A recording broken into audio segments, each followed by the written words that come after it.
Game Demo! Alright, so I'm John Peters. I'm one of the game designers on Guild Wars 2, and this is a little bit of an underwater combat demo. I'm playing a Necromancer right now, so I'm going to start off just turn around and fighting on some land, so you can just kind of see how, just to contrast the differences, I'll just fight one creature here. So one thing about the game, you see their skills are tied to your weapons, so you know, underwater a lot of these weapons don't make sense, and what we try to do is figure out, you know, what can we do to make our underwater combat feel different and feel like it still obeys the rules of our game. So what we did is we created different underwater weapons, and what these do is let you design a whole new set of skills that make sense for underwater, taking advantage of the Z-axis, you know, utilizing all the stuff that makes underwater combat more interesting. So that's some land combat. So you can see I'm holding an axe, and if I run into the water, one of the first things you'll see is we have this surface swimming mode, so I can just kind of swim along on the surface, you know, minding my own business. I can pop back onto the land, and when you're ready to go underwater, you kind of just turn, and when you reach a threshold, you just kind of submerge underwater. And you can see right here my skills on my skill bar have changed over. I've got a new weapon. This is a spear that's on my back. I can pull that out, and conveniently I'm being attacked by a drake. So you can see my skills are very different underwater. I have one of the underwater weapons is a spear. That's one of the ones that the Necromancer can use. You can use it to stab this drake. He's got a couple of different skills. One where you can kind of spin around and do a big AoE attack. A big life-stealing buff that I can put on me, and then some different kind of stabs and throws. This is a way I can like pull a guy to me and cripple him.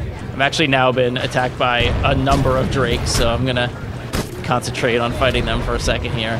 One thing that's nice about the underwater combat as well is that the creatures are different. So if I pulled these drakes out of the water, they'd be breathing fire at me, but of course you can't breathe fire underwater. So what we do is we create a scenario where underwater, the creatures have very different skills. You'll see these drakes doing different swimming around and doing different kinds of attacks than you'd see them doing on land.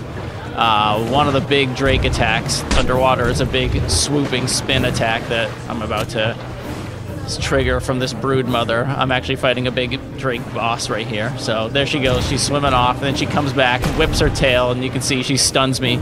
I'm low on health, so I'm going to use my healing skill. So I can now switch over to my other weapon set. This is our castery weapon set called the Trident. So under here I've got skills that, you know, create a bleeding area. I can steal life from them. I can entomb them and make them sink to the ground, so I cast this spell. So this takes a lot of advantage of our 3D stuff. We have skills that can sink the player as well as bring them back up. So those are called floating and sinking, and they kind of take the place of some of the things we do on land. So you can see the underwater environments are all very different and recognizable as underwater. All these leaves coming down, and actually as the broodmother moves, you can see her moving these tangled vines that are under the water here. This is a Necromancer skill that charges up a bunch of power. Oh, she just stunned me. Charges up a bunch of power and then sucks in and deals a bunch of damage and freezes enemies underwater. So I'm going to sink her again.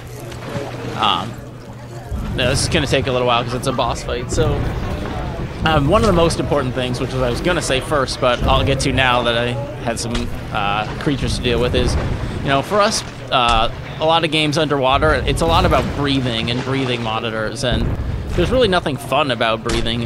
It's mostly just a tedious thing that you have to pay attention to. And so what we've done is we've kind of removed that. I'm going to pull up my hero panel. I'll try and escape this broodmother so we don't fight her the whole time. In my hero panel, you can see there's a underwater equipment piece called your aqua breather. It's your underwater breathing apparatus. So I'll pop out of the water for a second to get away from her.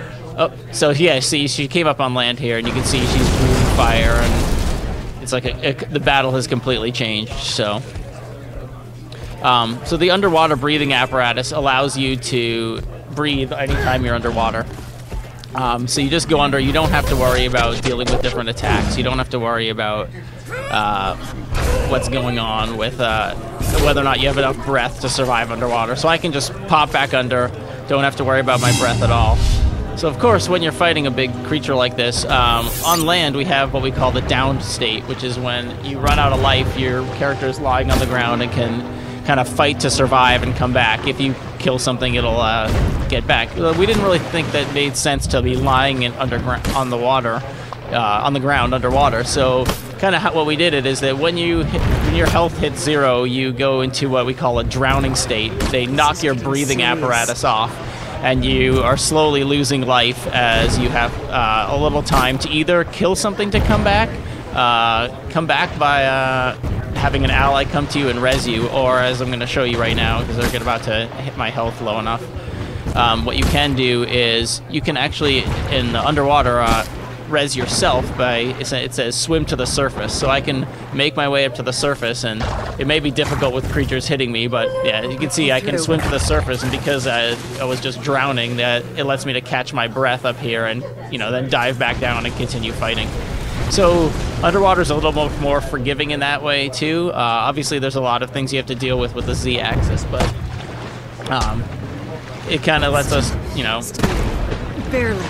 allow players to just kind of get down here and enjoy the content that we've built down there. There's a lot of underwater content in the game, especially because of the depth. It takes up a lot of space just because it's a 3D environment, and so there are places where you can literally swim down for 45 seconds, a minute, down into these deep, deep trenches in the water, and there's events going on down there, and vendors, and whole cities of different races that live under the water. So the Necromancer has his special Death Shroud ability. He also has this ability underwater, and he can use it to do this, to kind of perform as kind of a secondary health bar to make him more durable, as well as just give him access to some different skills. So he kind of gets a lot of the mechanics that the professions have, they share in their underwater counterparts, so that you kind of don't have to relearn the profession. We didn't want it to feel like it was a completely different game, but at the same time we want you to feel like there's a reason to be underwater and there's something different about it. That was kind of the introduction to underwater. Now we're going to kind of tour around, swim around, and just kind of get a look at what kind of stuff is under here, and just see the environments and the different creatures. Actually, if you get a close-up of the face, you can see her breathing apparatus with the bubbles coming off, and it's pretty cool. So this is the casting weapon Trident. There are 3 underwater weapons. The other one is a harpoon gun. Necromancers cannot use that weapon, however, so they go between tridents and spears. The utility skills as well, some of them work underwater, some of them do not, and it kind of just depends on what you have. So if I go back up to the land just really quickly, you'll see on land I have these utility skills set up, and I've got a Bone Fiend and Plague Signet. But what we do is underwater, when you dive, we let you kind of set your skill bar differently. So this skill I wanted to keep, but underwater I wanted to use this other utility skill, Blood is Power, if I want to, which it lets me change this skill, but without conflicting with the choices that I've made on land. So, all right, so I'll just kind of swim around. This is a big giant fish, one of the cooler looking creatures under here. These guys are neutral, so they won't attack you unless you attack them. I particularly love their eyes. So. There's drakes up here that I want to try and avoid, since we've seen a bunch of those. And we'll kind of make our way through this area and just kind of get a tour first before we fight some more stuff.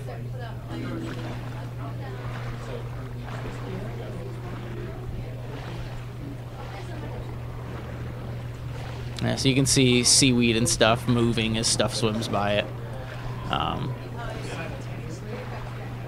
Then I think I showed that when you do pass underwater, or when you do come out of the water, you get this splash screen effect to kind of show you that you've come out, and then the water fades away and drips off. And similarly, when you go in, there's that first bubbles.